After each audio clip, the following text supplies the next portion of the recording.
अस्सलाम वालेकुम। यासीन आपके साथ हाजिर है इस मॉर्निंग ब्रीफिंग में। आज इस हफ्ते का 4th वर्किंग डे, जुमेरात का दिन, डेट है आज 11 फरवरी 2021। डेली बेसिस पे आपके साथ ये राब्ता मुसलसल अल्हम्दुलिल्लाह बरकरार है, जिसमें हम पूरी दुनिया की स्टॉक मार्केट पे, पूरी दुनिया की पॉलिटिकल सिचुएशन पे, पूरी दुनिया की फाइनेंशियल इंस्टीट्यूशन के हवाले से जो खबरें, जो अहम बातचीत होती हैं वो आपके साथ शेयर की जाती हैं। तमाम बातों से पहले आपसे रिक्वेस्ट कि इस यूट्यूब चैनल को प्लीज़ लाइक और शेयर कीजिएगा और इसके साथ ही इसको सब्सक्राइब कीजिएगा विद बेल आइकन, ताकि डेली अपलोड्स आपको मिलती रहें और आप अपने जो पोर्टफोलियो को हो वो बेहतर तौर पर मैनेज कर सकें इस फाइनेंशियल रिस्की मार्केट में।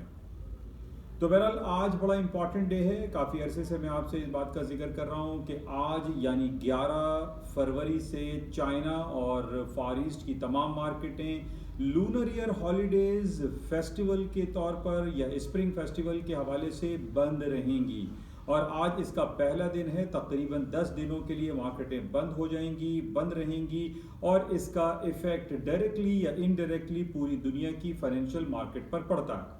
तो बहरहाल आज हम सुबह से जो हालात का वाकया और जो मार्केट की मूवमेंट को चेक कर रहे हैं वो काफ़ी रेंज बाउंड है, चाहे वो कोई कमोडिटी हो या प्रेशियस मेटल हो या इंडस्ट्रियल मेटल हो या अमेरिका की जो फ्यूचर्स ट्रेड होते हैं स्टॉक मार्केट के, उसमें इतना ज़्यादा वॉल्यूम दिखाई नहीं दे रहा। इस बात को समझने की हमेशा से ज़रूरत रहती है कि चाहे वो चाइना की मार्केटें बंद हो या यूरोपियन सेंट्रल बैंक के साइड पे या यूरोपियन यूनियन की तरफ से मार्केटें बंद हो या बरतानिया में मार्केट बंद हो या अमेरिका में चाहे वो थैंक्स गिविंग डे हॉलीडे हो, क्रिसमस हॉलीडेज हो या न्यू ईयर सेलिब्रेशन हो, इन तमाम जो तातीलात होती हैं उसके अंदर मार्केटों में वॉल्यूम डिक्लाइन कर जाता है। और नॉर्मली होता यह है कि अगर मार्केटों में तेज़ी का रुझान है तो वो तेज़ी रहती है, डाउनफॉल का रुझान है तो मार्केटें गिरती चली जाती हैं। तो इन तमाम तातीलात को मलहूज़े खातिर रखना इसलिए ज़रूरी होता है कि आप अपने पोर्टफोलियो को मैनेज करते हुए कोई गलती ना कर जाएं। आप बाय की जगह सेल और सेल की जगह बाय ना करें। तो बहरहाल इसको आप जहन में रखें कि आज के दिन हमारे पास जो दुनिया में मार्केटें बंद हैं उसमें चाइना है, जापान है, हांगकांग, साउथ कोरिया, ये 4 ममालिक बंद हैं, हॉलीडे मूड में ये चल रहे हैं। तो इनकी वजूहात के इस वजह से मार्केट में थोड़ा सा वॉल्यूम आज मैटर करेगा। अच्छा, इसके साथ ही आज रात के 9 बजे अमेरिका में बड़ी इंपॉर्टेंट एक रिपोर्ट आ रही है फेडरल रिजर्व बैंक की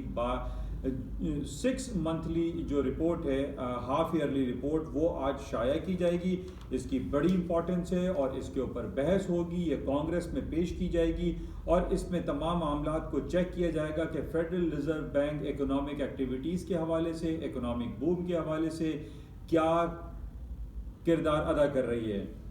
तो इसको आज रात को हमें देखना पड़ेगा और इसके आउटकम पे मार्केट में मूव आ सकती है, चाहे वो स्टॉक इंडिसीज हो या करेंसी मार्केट हो या precious metal, gold, silver, palladium, platinum की मार्केट हो। इस पे मार्केट में कुछ अप्स एंड डाउन्स आ सकते हैं। बहरहाल इसको हमें बगौर देखना पड़ेगा कि फेडरल रिजर्व बैंक की जो फाइनेंशियल प्रॉस्पेक्ट्स के हवाले से या इकोनॉमिक डेवलपमेंट के हवाले से उसकी क्या रिपोर्ट शाया होती है। इसमें सबसे अहम पहलू ये रहेगा कि पिछले 1 साल से या 6 महीने की ज़ाहिर ये रिपोर्ट है, इसमें हमें बगौर देखना पड़ेगा कि कोरोना वायरस पैंडेमिक के बेसिस पे अमेरिका की इकॉनमी में क्या डेंटिंग सिचुएशन क्रिएट हुई। तो इस हवाले से बड़ी इंपॉर्टेंट है, इसको जहन में रखें। और इस बेसिस पे नॉर्मली हमने देखा है कि जब भी कोई बड़ी इंपॉर्टेंट न्यूज़ मार्केट में आने वाली होती है, मार्केट थोड़ी सी स्लो हो जाती है और वो उसका वेट करती है। तो बहरहाल इसको हम रात को 9 बजे की रिपोर्ट है, इसको हम चेक में रखेंगे कि क्या सूरत हाल बरपा रहती है। अच्छा, इसके साथ ही आज हमारे पास बड़ा इंपॉर्टेंट डे यूरोप साइड के हवाले से है। यूरोप में हम ये जानते हैं कि लंदन की जो मार्केट है या लंदन स्टॉक मार्केट है या फुटसी एक्सचेंज जो ट्रेड करता है वो यूरोप में सबसे इम्पॉर्टेंट है, सबसे ज़्यादा उसका वॉल्यूम रहता है, उसमें सबसे ज़्यादा एक्टिविटीज़ देखने में आती है। लेकिन आज हमारे लिए एक लम्हे फिक्रिया बना बरतानिया की तरफ से, जिसमें हमने ये देखा कि लंदन की स्टॉक मार्केट का वॉल्यूम डिक्लाइन कर गया with the reference of Amsterdam. Netherlands का ये स्टॉक मार्केट है, एम्स्टर्डम स्टॉक मार्केट आज नीदरलैंड की स्टॉक मार्केट लंदन की स्टॉक मार्केट को बीट कर गई। आज इसका टोटल वॉल्यूम जो हम देख रहे हैं कि जो शेयर्स ट्रेडेड हुए हैं वो 11.16 बिलियंस ऑफ डॉलर के हैं, जबकि हम ये देखते हैं कि इससे पहले जब इसका वॉल्यूम हमने चेक किया तो वो 8 बिलियन या 9 बिलियन डॉलर के हिसाब से रहा। लेकिन आज हम ये देख रहे हैं कि एम्स्टर्डम ने लंदन की स्टॉक मार्केट को बीट कर दिया, जो कि एक बड़ा इंपॉर्टेंट पहलू है। हम ये जानते हैं कि जब से ब्रेग्जिट हुआ है, यानी बरतानिया यूरोपियन यूनियन से अलहदा हुआ है, वो थोड़ा सा एक आइसोलेशन की तरफ चला गया है। इससे पहले भी तकरीबन 3-4 साल पहले से हमारे पास ये रिपोर्टें आती रही थी और बहुत सारे ममालिक ने इस बात का इजहार किया था, जिसमें सरे फहरिस्त जापान रहा और जापान ने यह कहा था कि अगर बरतानिया यूरोपियन यूनियन से अलहदा हो गया तो वो अपनी तिजारती पॉलिसीज को यकसर तब्दील कर देंगे। और आज हमें इसका मुंह बोलता सबूत दिखाई दे रहा है कि बरतानिया की सबसे बड़ी मार्केट जो कि लंदन स्टॉक मार्केट या फुट्सी एक्सचेंज कहलाता है, उसका वॉल्यूम आज डिक्लाइन कर गया और एम्स्टर्डम ने उसको बीट कर दिया। तो ये it's a very important factor कि आज एम्स्टर्डम की मार्केट लंदन की मार्केट से ऊपर की तरफ है। अच्छा, इसके साथ ही बहुत सी जो खबरें हमारे पास जो चल रही हैं और जो पूरी दुनिया की और ख़ास तौर पे जो अमेरिका की स्टॉक मार्केटों को हम ये देख रहे हैं कि वो दिन रात, चाहे वो अमेरिका की बाज़ारों में हो या पूरी जो 24 आवर्स मार्केटें चलती रहती हैं यूरोप की या एशिया की, उसमें हम ये देख रहे हैं कि इन तमाम बातों को खातिर में ना लाते हुए अमेरिका की जो स्ट्रीमलाइन इंडेक्स है वो दिन रात बढ़ते चले जा रहे हैं, चाहे वो सुबह हो, रात हो, एशियन मार्केट हो या यूरोपियन मार्केट हो। S&P, डाउ जोन्स और नेस्डैक अपनी तारीख की नई बुलंदियों को डेली बेसिस पे छूते चले जा रहे हैं। अच्छा, इनकी वजूहत जो हमारे सामने आ रही है उसमें जैसे कि काफ़ी दिनों से ये खबर चल रही है कि जनाब ट्रंप साहब के जाने के बाद जो बाइडन ने इस बात का इयादा किया हुआ है कि 1.9 ट्रिलियन ऑफ डॉलर के इकोनॉमिक स्टिमुलस पैकेज वो जल्द अज जल्द अपनी आवाम को तोहफे के तौर पर पेश करेंगे। लेकिन अभी तक कांग्रेस की जानिब से इसकी अप्रूवल हमें रिसीव नहीं हुई है और इसी बेसिस पे मार्केट्स अप्स एंड डाउन्स का शिकार रहती हैं। कभी ये खबर आती है कि जनाब 1.8 ट्रिलियन ऑफ डॉलर होगा, तो कभी खबर आती है कि 2 ट्रिलियन ऑफ डॉलर होगा, तो कभी खबर आती है कि इस इकोनॉमिक स्टिमुलस पैकेज के देने की ज़रूरत नहीं है। उसकी वजह यह बताई जाती है कि जनाब कोरोना वायरस पेंडेमिक के जो केसेस हैं, उनकी हलाकतें हैं, वो डिक्लाइन कर रही हैं, तो इकोनॉमिक एक्टिविटीज़ बेहतर हो जाएंगी, लॉकडाउन और शटडाउन ख़त्म कर दिया जाएगा। तो बाज़ इस इबहाम में भी ये मामला चल रहे हैं कि आया क्या 1.9 ट्रिलियन ऑफ डॉलर के economic stimulus package American Congress की तरफ से जारी किए जाएंगे या नहीं किए जाएंगे। लेकिन अब तक जो खबरें जो चल रही हैं, जो बातें हमारे सामने आ रही हैं, उसमें इस बात का कवी इम्कानात जाहिर किए जा रहे हैं कि जनाब 1.9 ट्रिलियन ऑफ डॉलर के economic stimulus package America sooner और लेटर अनाउंस कर देगा। और इसी बेसिस पे हम देख रहे हैं कि स्टॉक मार्केटों में तेजी का रुझान बरकरार है। अच्छा, इससे पहले भी हमने देखा कि तकरीबन 2 से 3 स्टिमुलस पैकेजेस ट्रंप के दौर में भी अनाउंस किए गए और जब भी इकोनॉमिक स्टिमुलस पैकेज या मुआशी सहूलतें दी गई आम आवाम को, उसमें हमने देखा कि गोल्ड की कीमतों में खातिर खा इजाफा हुआ। उसी दौरान हमने देखा कि गोल्ड ने तारीख की बुलंदतरीन सतहों को भी छुआ और तकरीबन $2100 पर आउंस के हिसाब से गोल्ड की कीमतें इंटरनेशनल बाजारों में ट्रेड होती रहीं। आज हमारे पास यही तवक्कुआत हैं, गोल्ड की कीमतें खातिर खा डाउनफॉल नहीं हो रही हैं और गोल्ड की कीमतें पिछले दिनों हमने देखा कि 1782 तक नीचे डाउनफॉल हुआ और 1765 इसका बहुत इंपॉर्टेंट सपोर्टिंग लेवल रहा है काफ़ी अरसे से, लेकिन वो ना टूटा। आज भी यही मेरी तरफ से जो रिकमेंडेशन है वो यही है कि गोल्ड जब भी डिप पर आए या 1830 पर आए, 1810 पर आए, 1820 पर आए या 1800 पर हो, इसको आप बाय करें, इसको आप ख़रीदें, इसको आप सेलिंग से चांस ना लें। क्योंकि जब तक हमारे पास ये खबरें सर्कुलेट हो रही हैं कि इकोनॉमिक स्टिमुलस पैकेजेस अनाउंस हो जाएंगे, इसके यस होने के ज़्यादा इम्कानात हैं रादर देन के इसके नो हो जाएं। तो इन बेसिस पे गोल्ड की कीमतों में ज़्यादा इजाफा दिखाई देता है। और इसके अलावा जैसे मैं रोज़ाना की बुनियाद पर आपसे ये बात शेयर करता रहता हूँ कि इस वक्त पूरी दुनिया का जो शरह सूद है, अमेरिका का जो इंटरेस्ट रेट है वो मनफी दर्जात में है, 0% पे चल रहा है, जिसकी वजह से हम ये देखते हैं कि स्टॉक मार्केट में जो तेज़ी की वजह है वो बेसिकली यही है कि जिन ममालिक में, जिन इकॉनमीज़ में इंटरेस्ट रेट ज़ीरो या मनफी दर्जात में होती हैं उनकी इकोनॉमिक एक्टिविटीज़ बेहतर होती है, हाउसिंग सेक्टर ग्रो करता है, उनकी स्टॉक मार्केट ग्रो करती है। इवन के गोल्ड एंड सिल्वर और प्रेशियस मेटल भी इन्हीं वजूहात की बिना पर ऊपर की तरफ ट्रेड होते हैं, क्योंकि दुनिया का इंटरेस्ट रेट शरह सूद 0 दर्जात पर चल रहा है। तो आज भी हम ये देख रहे हैं कि जो ख़बरें हमारे पास हैं, और कल ख़ास तौर पे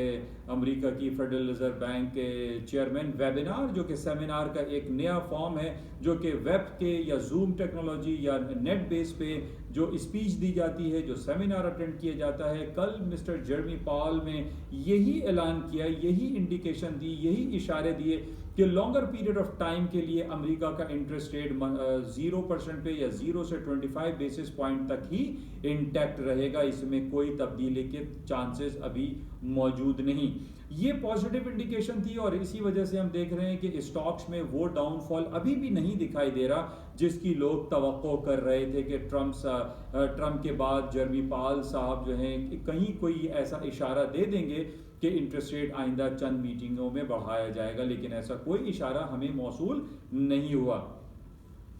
बहरहाल इसको हम बगौर देखेंगे, जायजा लेते रहेंगे कि इसके हवाले से कौन सी खबरें आती हैं। Apart from these all happenings हमारे पास ये भी हम डेली बेसिस पे आपसे जिक्र करते हैं कि जनाब इस वक्त अमेरिका की जो बड़ी बड़ी जायंट देवहैकल कंपनीज हैं, जिसमें Facebook, Netflix, Amazon, Apple, alphabet, Google, Microsoft, Intel, IBM, ये वो कंपनीज बन चुकी हैं जो कि टू बिग टू फेल वाली कंपनीज हैं। तो बहरहाल इन बेसिस पे भी हम देख रहे हैं कि पॉजिटिविटी इस वक्त इंटैक्ट है, पूरी दुनिया की स्टॉक मार्केटों में तेजी का रुझान बरकरार है।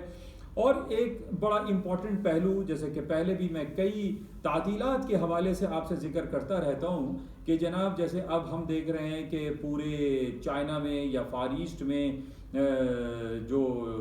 जो जो जो छुट्टियों का सीज़न है, जो तातीलात हैं, जो स्प्रिंग फेस्टिवल है या लूनर ईयर हॉलीडेज़ वहाँ सेलिब्रेट किए जा रहे हैं कि आइंदा आने वाले 10 दिनों में अगर हांगकांग में, चाइना में, जापान में, साउथ कोरिया में बड़ा पीसफुल ये दिन गुजर गए, लोग सेलिब्रेशन कर रहे होंगे, हमें ये इन 10 दिनों को चेक में रखना है कि कहीं कोई नेगेटिव, कोई अटैकिंग, कोई हालात, कोई टेररिज्म तो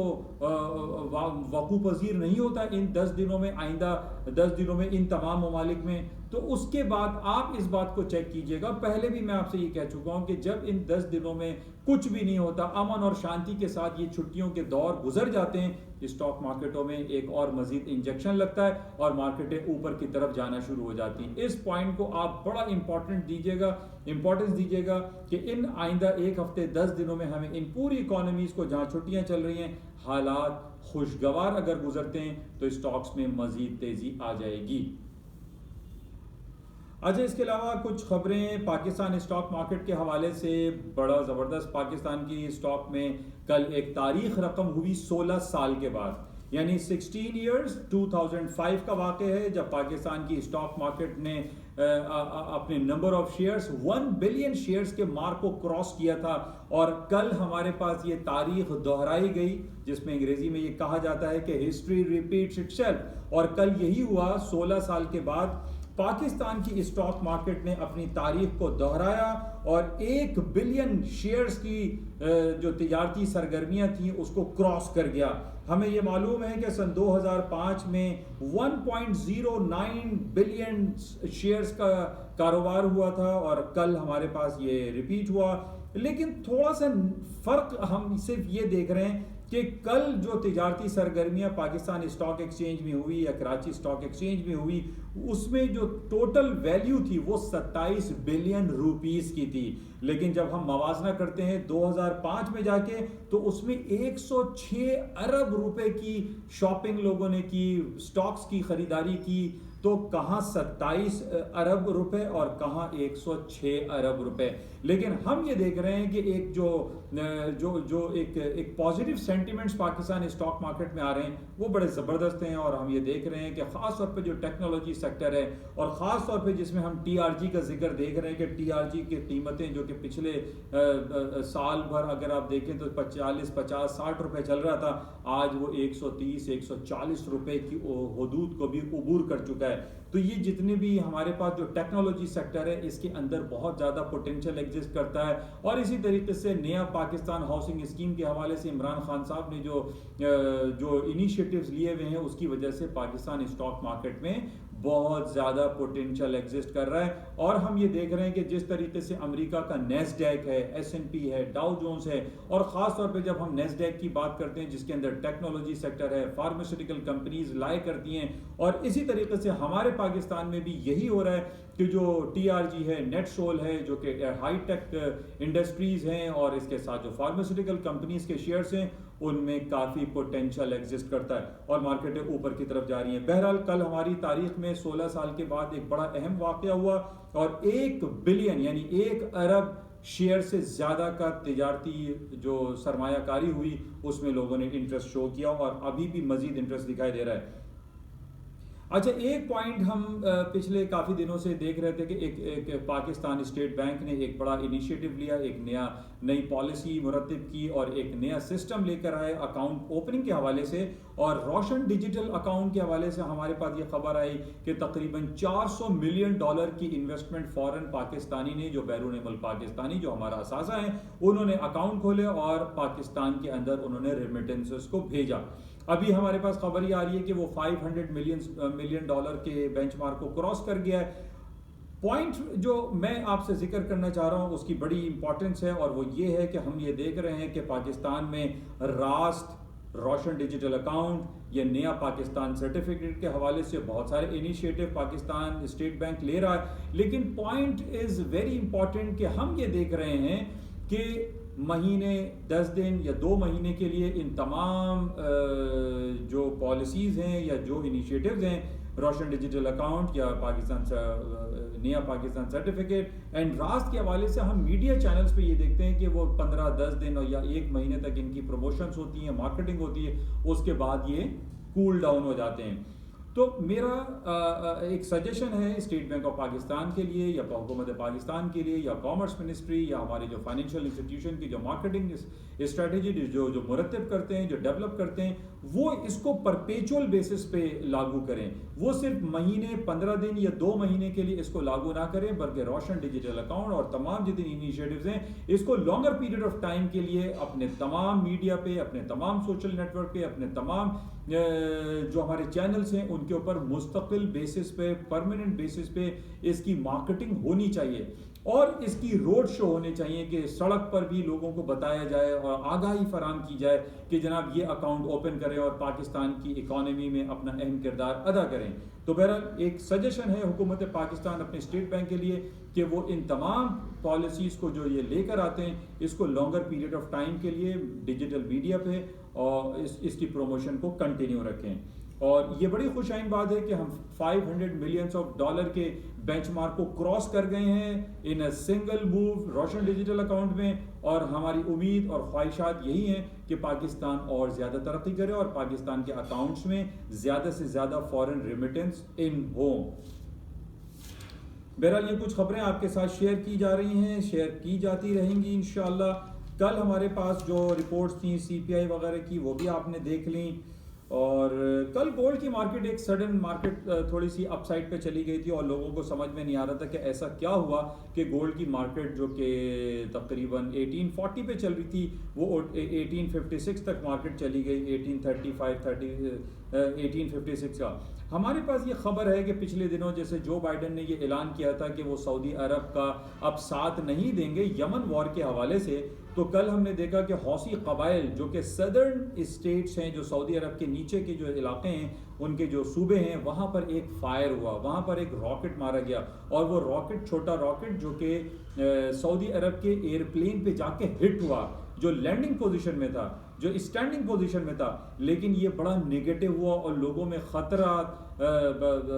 दिखाई दे रहे हैं कि सऊदी अरब और यमन, जो हम अमन की बात करते हैं कि अब वहाँ पर पीस आ जाएगा और वहाँ पर जंगी सूरत हाल ख़त्म हो जाएंगी, लेकिन हम देख रहे हैं कि हौसी कबाइल की तरफ से सऊदी अरब की टेरिटरी पर यह अटैक, और इन्हीं बेसिस पे हमने देखा कि कल गोल्ड की market at sudden upper side पे चली गई थी। लेकिन आज हम देख रहे हैं कि गोल्ड की मार्केट दोबारा डाउन है, तकरीबन बहुत ज़्यादा डाउन तो नहीं, 1840-45 तक मार्केट चल रही है, लेकिन गोल्ड की मार्केट में पोटेंशियल एग्जिस्ट करता है, बाय करके चांस लीजिए। 1830 is a very important supporting level है, उसके नीचे स्टॉप दीजिए और ख़रीदारी कीजिए। अच्छा, कल हमारे पास एक इंपॉर्टेंट खबर और भी थी कि जो बाइडेन ने पहली बार जी जिनपिंग को, जो कि चाइना के प्रेसिडेंट हैं, उनसे बातें की, मुलाकात की टेलीफोनिक, जो कि खुश आइन है, और इस बेसिस पे हम देख रहे हैं कि this is the positive indication to go market more upside, कि स्टॉक मार्केटों में मजीद ऊपर जाने के इम्कानात बढ़ जाते हैं, क्योंकि जाहिर है दो सरबराहान मुमलिकत बातें कर रहे हैं, तो ये एक पॉजिटिव इंडिकेशंस होती हैं। राइट, ये कुछ खबरें थी जो आपके साथ शेयर की गई हैं। चाइना और तमाम एशियन मार्केटें बंद पड़ी हुई हैं, लूनर ईयर हॉलीडे सेलिब्रेट किए जा रहे हैं। आज रात 9 बजे हमारे लिए इंपॉर्टेंट होगा, अमेरिका की हाफ ईयरली रिपोर्ट शाया होगी फेडरल रिजर्व बैंक की तरफ से, इसको आप जहन में रखिएगा और इसको देखिएगा, इसके आउटकम पे मार्केट में मूव आ सकती है। और इसके अलावा 6:30 बजे जॉबलेस क्लेम होगी, उसको भी आप देखिएगा। थैंक यू, खुदा हाफिज़।